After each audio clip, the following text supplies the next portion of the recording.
Bonjour à tous et bienvenue sur notre chaîne YouTube, la chaîne de Ligne Droite. Je vous invite à vous abonner à cette chaîne, à aimer, à partager, à commenter ces vidéos. C'est très important pour notre référencement et c'est une manière de nous soutenir. Merci à vous tous. Et notre invité non plus n'est pas politiquement correct. Bonjour Christian Gérondeau.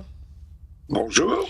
Vous êtes ingénieur polytechnicien, vous travaillez déjà depuis plus de 10 ans sur les questions environnementales et vous publiez en fait une trilogie qui est consacrée à la religion écologiste qui règne, comme vous le dites, sans partage sur le monde depuis 3 décennies. Vous avez publié votre premier livre, La religion écologiste, le deuxième, Les 12 mensonges du GIEC, et vous récidivez avec donc le troisième volet de cette trilogie, La voiture électrique et autres folies, toujours aux éditions L'Artilleur.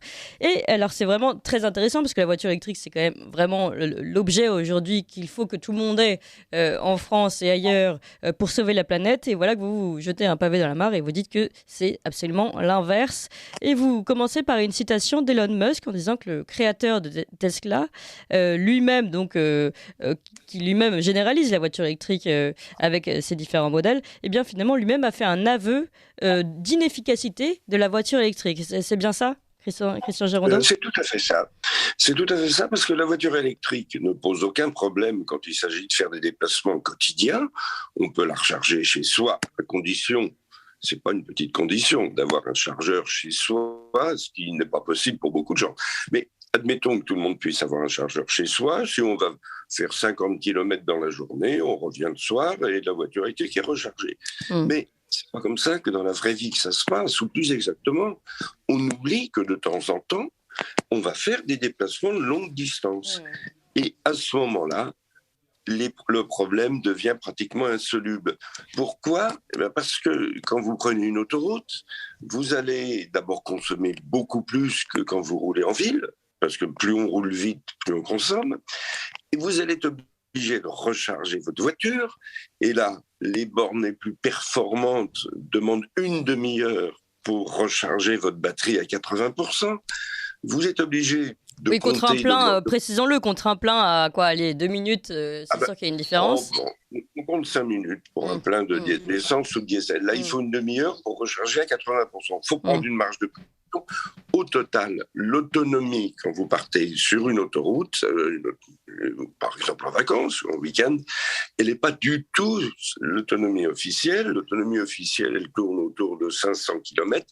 Elle est de 200 km. Tous les 200 km, il faut s'arrêter une demi-heure pour recharger sa voiture. Et alors, quand vous voyez le nombre de voitures qu'il y a sur les autoroutes, par exemple l'été, vous arrivez à un résultat tout à fait hallucinant, c'est-à-dire qu'il faut tous les 100 km de l'autoroute à peu près 5000 places de recharge, 5000 bornes de recharge, et pour alimenter ces bornes, tenez-vous bien, il faut la puissance d'une centrale nucléaire. Donc, on arrive devant quelque chose qui est impossible. Alors, si je le dis, on n'est pas forcé de me croire, mais quand c'est monsieur Elon Musk qui le dit, ça devient beaucoup plus intéressant. Parce que qu'est-ce qui s'est passé il y a 2 ans en Californie ? En Californie, il y a 1% de voitures électriques. Eh bien, monsieur Elon Musk n'a pas pu les recharger pendant les fêtes qu'on appelle là-bas Thanksgiving, qui sont un peu, je dirais, comme la Pentecôte chez nous. Bon, les gens prennent leur voiture, vont dans une résidence secondaire, et les gens ont dû passer la nuit dans leur voiture parce qu'il n'y avait pas cette borne de recharge. Alors vous vous dites, monsieur Elon Musk, il a certainement augmenté le nombre de bornes de recharge. Oui, il a augmenté un petit peu, mais pas du tout suffisamment. Alors qu'est-ce qu'il a fait tout récemment, en novembre de l'année dernière ? Il a dit aux gens, ne prenez pas votre voiture dans la journée. Je vous offre la recharge la nuit.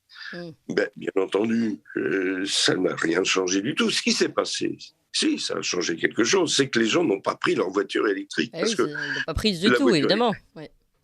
Ils ont tous plusieurs voitures, ils ont des gros SUV, ceux qui payent des voitures électriques. Ils ont pris leur SUV parce que la voiture électrique, lors des grands départs, on ne peut pas les recharger. Et ceci pour 1% du parc aux États-Unis. Alors vous imaginez, si on passe à 100%, ce qui n'arrivera jamais, du parc électrique européen, ça a été décidé par le Parlement, par les gouvernements.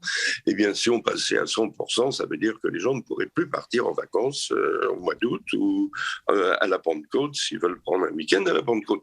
Donc, on est dans le rêve absolu. La voiture électrique pour tout le monde, c'est rigoureusement impossible. On ne pourrait pas les recharger. Mais d'autant plus, Christian Girondeau, que depuis le début, il règne une forme de mensonge.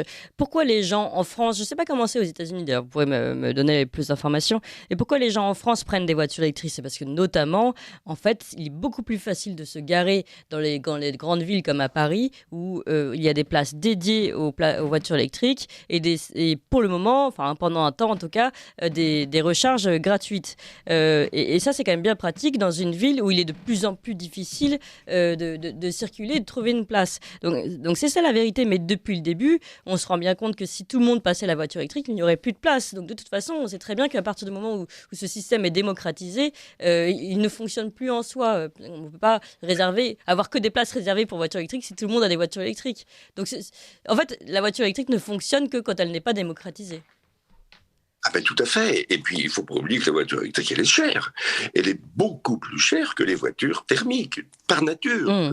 C'est pas moi qui le dis, c'est le président de Stellantis, M. Carlos Tavares, il dit en moyenne, c'est 50% plus cher.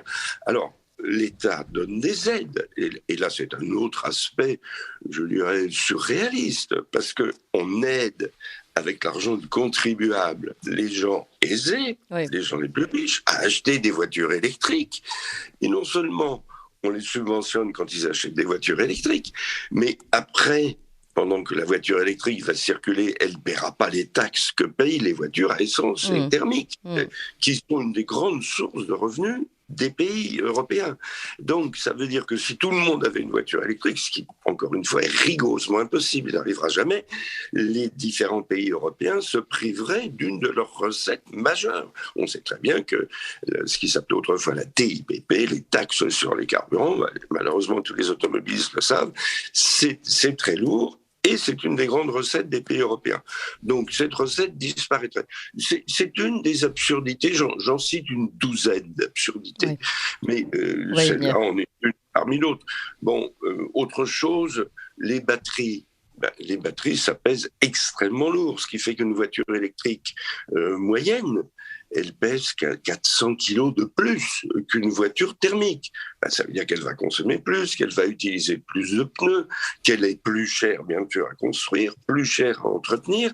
Et tout ça, pourquoi? Et sur les batteries, on peut peut-être aussi aller sur la fabrication des batteries, les extractions de ces terres rares que sont le nickel, le cobalt, le lithium et autres, qui posent de vrais problèmes écologiques dans les pays dans lesquels ils sont extraits. Et sanitaire. C'est un des 12 problèmes que je cite et qui est absolument pas. Et comment fera-t-on pour se procurer des terres rares alors qu'aujourd'hui, la voiture électrique est extrêmement minoritaire? Mais si on la généralise, c'est un point d'interrogation. Et que fait-on des batteries usagées? Ça, on n'en sait rien non plus. Il faut savoir qu'une batterie, ça dure, c'est ce que disent les constructeurs, à peu près 8 ans. Alors, entre parenthèses, ça veut dire qu'au bout de 8 ans, il y a un vrai problème. Parce que si vous voulez changer votre batterie, c'est presque aussi cher qu'une voiture d'occasion. Une batterie d'une Tesla, les grosses Tesla, c'est 20 000 €. Une batterie d'une voiture, je dirais de catégorie intermédiaire, c'est 10 000 €. Donc, que fait-on au bout de 8 ans? On met sa voiture au rebut ou bien on achète une nouvelle batterie et je vous dis au prix d'une voiture d'occasion. Oui, qui pose encore des questions écologiques parce que si on rachète une voiture, ça veut dire qu'en tous les cas, il y a toute cette construction et toute cette demande de nouvelles voitures tous les 8 ans qui n'est absolument pas écologique. Hein. Le but étant pour être le plus écologique possible de garder une voiture le plus longtemps possible, on est clair. Oui. Alors, il faut venir là au mensonge d'origine. Le mensonge d'origine, c'est que la voiture électrique, c'est écologique. Alors, on nous dit, par exemple, ça ne contribue pas à l'effet de serre parce qu'il n'y a pas de pot d'échappement.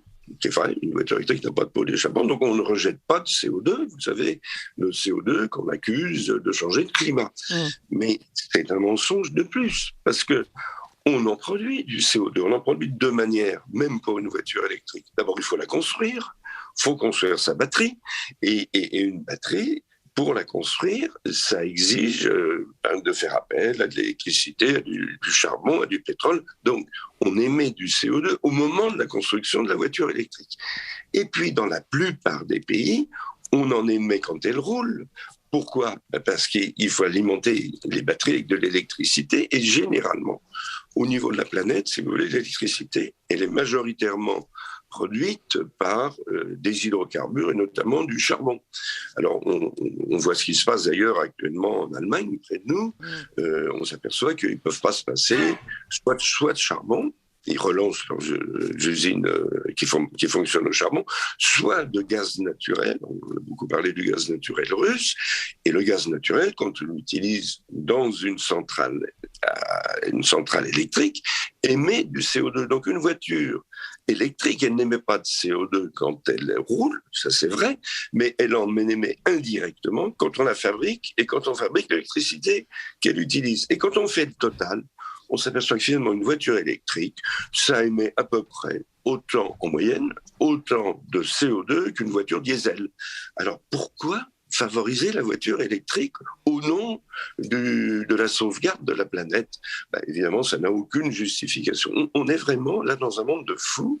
On est dans un monde de fous puisque tous les pays européens réunis et le Parlement européen viennent de décider, il y a quelques jours, que en 2035, toutes les voitures seraient des voitures électriques et qu'on ne pourrait plus vendre de voitures à essence et de voitures diesel. Alors je vous dis tout de suite, ça se passera pas du tout comme ça parce que c'est tout simplement impossible. Et donc, qu'est-ce qui se passera ? Il se passera que la voiture électrique, elle est réservée aux gens qui ont plusieurs voitures. Parce que quand ils voudront partir pour faire 9 automobilistes sur 10 font des trajets de longue distance, au moins une fois par an. Quand ils voudront partir en vacances, ils prendront une voiture qui n'est pas une voiture électrique. Donc ça veut dire que les voitures électriques seront réservées aux gens qui ont plusieurs voitures. Oui. Et aux gens qui ont les moyens financiers de se payer une voiture électrique. Parce qu'il ne faut pas croire que la plupart des gens, des foyers où vous avez 2 ou 3 voitures, c'est des foyers de riches, pas du tout. C'est des foyers de gens qui habitent dans les faubourgs, qui habitent à la campagne. Le mari travaille, la femme travaille, chacun a besoin de sa voiture. Ce n'est pas nécessairement des gens riches. Ça veut dire que le marché, là, je termine cet exposé là-dessus, le marché véritable de la voiture électrique, c'est une partie des 30% de foyers qui ont plusieurs voitures, c'est probablement de l'ordre de 10% du parc. Alors, qu'est-ce qui va se passer si on continue comme ça ? Il va se passer que les gens vont plus acheter de voitures. Si on les oblige à acheter des voitures électriques, ils garderont leurs voitures d'occasion. On prolongera indéfiniment les voitures d'occasion. On est vraiment dans un monde de fous. Alors justement, Marc Hainaut de Bois-Voltaire qui nous a rejoint. Merci pour l'introduction, Clémence. Justement, au vu du prix, on a bien compris que de toute façon les voitures électriques étaient trop chères pour équiper la majorité des gens. Mais même, est-ce que la planète, est-ce qu'on dispose des ressources nécessaires de toute façon pour construire un parc automobile suffisamment nombreux et conséquent pour remplacer l'intégralité du parc diesel, du parc essence, ne serait-ce qu'européen en fait. Est-ce qu'on bénéficie de ces ressources-là déjà ? Pour l'instant, non, certainement pas. Alors certains vous diront qu'on va ouvrir des mines pour fabriquer du cobalt, du nickel, du lithium. À quel prix, on n'en sait rien. Dans quelles conditions, on ne sait pas non plus. Mais cet argument est un argument majeur. Mais les autres que je vous ai cités, à savoir que, par exemple, vous ne pouvez plus partir en vacances si vous avez que des voitures électriques et que c'est trop cher de toute manière pour qu'on puisse les payer, sont aussi des arguments, je dirais, imbattables. Ce qui est effrayant, ce qui est marquant, c'est que tout ce que je vous dis est assez évident. C'est pour ça que je l'ai retracé dans ce livre, que j'ai appelé La voiture électrique et autres folies. Tout ça est du niveau, j'allais dire, d'un enfant du primaire. Le fait que 90% des automobilistes fassent des déplacements de longue distance, ça se vérifie facilement. Le fait que ça coûte 50% plus cher, ça se vérifie facilement. Et le résultat, vous savez, actuellement, les constructeurs automobiles sont quand même difficiles à comprendre parce que tout ce que je viens de vous dire, ils peuvent le savoir, il suffit qu'ils le regardent. Et pour l'instant, ils se taisent. Est-ce qu'ils n'ont pas des subventions aussi parce que vous disiez aucune justification. Il y a une justification financière, comme pour les éoliennes, parce que je voudrais finir boucler la boucle, parce que tout ça, je pense, c'est quand même lié. C'est qu'aujourd'hui, vous l'avez dit tout à l'heure, c'est particulièrement intéressant. Les voitures électriques qui ont quand même cette aura de propreté, d'écologie, sont finalement vont être de plus en plus branchées à des centrales à charbon, puisque comme on ferme les centrales nucléaires, on arrive à dépendre de l'éolien qui n'est pas permanent, qui est intermittent, et donc à être également lié aux centrales à charbon. Donc finalement, les voitures électriques de demain seront générées récupéreront leur électricité par le charbon. Oui, c'est tout à fait vrai au niveau mondial. Sans aucun doute. Par exemple, la Chine, 80% de son électricité est fabriquée avec du charbon. Et la Chine est un des grands producteurs de voitures électriques, mais eux, ils sont très, très astucieux. S'ils font ça, c'est pas pour leurs propres besoins, mais c'est pour pouvoir exporter des batteries, et ce qui se passe actuellement à partir de la Chine. Mais en Europe également, une grande partie de l'électricité, une majorité, est fabriquée soit avec du charbon, soit avec du gaz naturel. Je ferai une exception pour la France, parce qu'on a quand même, heureusement, encore notre parc nucléaire. Et là, je vois que maintenant, tout le monde est d'accord pour dire qu'on va pas supprimer nos centrales nucléaires. Et là où vous avez entièrement raison, bien entendu, c'est que remplacer des centrales, qu'elles soient d'ailleurs nucléaires ou à charbon, par des éoliennes, c'est impossible parce que la moitié du temps, il n'y a pas de vent. Et alors, qu'est-ce qu'on fait quand il n'y a pas de vent ? On est obligé d'avoir tout en double. On est obligé d'avoir les éoliennes ou les panneaux photovoltaïques qui fonctionnent seulement quand il y a du soleil, et d'avoir des centrales de secours, généralement à gaz, qu'on est obligé de construire au fur et à mesure qu'on construit les éoliennes. Donc, c'est totalement absurde. Et le résultat, hélas, on le connaît, tenez-vous bien, depuis 10 ans, ça fait 10 ans qu'on commence à avoir des éoliennes en France, le tarif de l'électricité a augmenté en France de 60% pour les usagers, uniquement parce qu'on a construit des éoliennes. Parce que ce que personne ne sait, c'est que plus on construit des éoliennes, plus on est obligé de freiner les centrales nucléaires. On a la chance d'avoir un parc considérable de centrales nucléaires qui a des difficultés, mais temporaires en ce moment. Et ce parc, il suffit largement à nos besoins.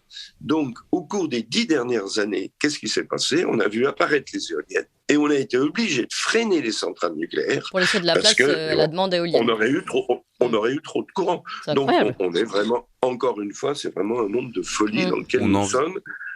On en vient finalement à notre soumission au lobby écolo allemand, en fait, parce que ça vient des Grünen, en réalité, tous ces délires-là, l'arrivée de l'éolienne, la soumission énergétique de la France à l'Allemagne avec l'arrêt du nucléaire au profit des centrales à charbon et l'éolienne. En réalité, on est en train de subir le package écolo allemand, en fait. Tout ce que vous décrivez, c'est ça, en réalité. Ah mais c'est exactement ça. Et ça se vérifie très facilement quand vous regardez qui, aux Nations Unies, il ne faut pas oublier que tout ça vient des Nations Unies et de leur organe, spécialisé qui s'appelle le GIEC, dont tout le monde a entendu parler. Eh bien, les Nations Unies, depuis 25 ans, je cite les noms, et on peut les vérifier facilement, c'est très facile, il suffit d'aller sur Internet, je cite les noms dans mon livre, depuis 25 ans, sont entre les mains des écolos allemands, qu'on appelle les Grünen. Et ce sont eux qui ont fait la loi, ce sont eux qui ont gagné, je dis jusqu'à présent, parce qu'avec la guerre en Ukraine, ils se retrouvent dans une position impossible. Les Allemands viennent de décider de prolonger leur centrale à charbon. Alors c'est assez curieux, enfin c'est pas curieux, mais quand on regarde les choses, ils vous annoncent à chaque fois que les centrales à charbon c'est fini. Mais c'est fini dans 10 ans. Et ben, il y a 20 ans, ils vous disaient que ce serait fini dans 10 ans. Et aujourd'hui, ils vous disent, mais oui, on va les fermer en 2030. Mais en 2030, ils vous diront qu'ils les fermeront en 2040. Donc, on est dans le domaine de l'hypocrisie, de l'irrationalité, qui est une des caractéristiques de nos voisins allemands, qui sont plutôt romantiques. Et ce sont les Grünen allemands qui ont pris le pouvoir aux Nations Unies, en Europe, et malheureusement en France, nous avons oublié que nous étions le pays Descartes autrefois. Mais ils repoussent la fermeture des centrales à charbon parce qu'en fait, il n'y a aucune alternative. Ils n'ont pas d'alternative, les Allemands, en fait, aux centrales à charbon, objectivement. Si, ils ont l'alternative, mais qui est une fausse alternative. Ils ont l'alternative du gaz russe. C'est sur le gaz russe qui comptait. Mais ils oublient de dire que le gaz naturel, le gaz russe en l'occurrence, émet du CO2 quand on l'utilise. 2 fois moins que le charbon, mais 2 fois moins, ça fait encore beaucoup. Donc, nous dire que les voitures électriques n'émettent pas de CO2, c'est un mensonge de plus. Bon, et puis on peut préciser que le gaz russe, aujourd'hui, c'est plus le gaz russe, mais plutôt le GNL américain qui est encore moins écologique. Donc, de toute façon, ils sont... Oui, alors le GNL américain, on peut en dire un mot. Il y a 10 ans, tout le monde disait les États-Unis vont manquer de pétrole et vont manquer de gaz. Et puis, il est arrivé une révolution technique qu'on appelle le gaz de schiste ou le pétrole de schiste. C'est la manière dont on l'appelle en France. Et on s'aperçoit que la production américaine de pétrole et de gaz depuis 10 ans a explosé. Ce qui fait que les mêmes usines qui étaient, par exemple, à Nouvelle-Orléans et qui étaient conçues pour importer du gaz naturel d'Afrique, elles servent aujourd'hui à exporter du gaz naturel américain. Évidemment, il faut prendre les solutions techniques pour le faire, il faut le comprimer, il faut ensuite avoir des installations en Europe, notamment pour le recevoir. Pour l'instant, on en manque, mais tout ça coûte beaucoup plus cher. Et tout ça émet du CO2. On est dans un monde qui a perdu toute rationalité. D'autant qu'il faut le dire très rapidement, mais la France a des gisements de gaz de schiste sur son sol et que pour des raisons écologiques, idéologiques, etc., elle se refuse à les exploiter en fait. Pour vous par exemple, vous pensez que le gaz de schiste ce serait une bonne alternative ou pas? Est-ce que la France devrait s'y mettre? On n'a pas besoin. Pour l'électricité, nous n'avons pas besoin. Il ne faut pas oublier qu'il y a énormément d'industries et puis de particuliers d'ailleurs. Les particuliers, il faut leur cuisiner au gaz. Donc, il ne faut pas confondre. Ça, c'est aussi autre chose. On confond généralement l'électricité. L'électricité, c'est 1/4 de l'énergie qu'on utilise. Les 3/4, c'est directement du gaz ou du charbon ou du pétrole quand on roule en voiture thermique. Donc, en fait, nous avons besoin de gaz. Et nous aurons toujours besoin de gaz et de pétrole jusqu'à, disons, la fin du siècle, au moins. Et effectivement, nous en avons peut-être dans notre sous-sol, probablement.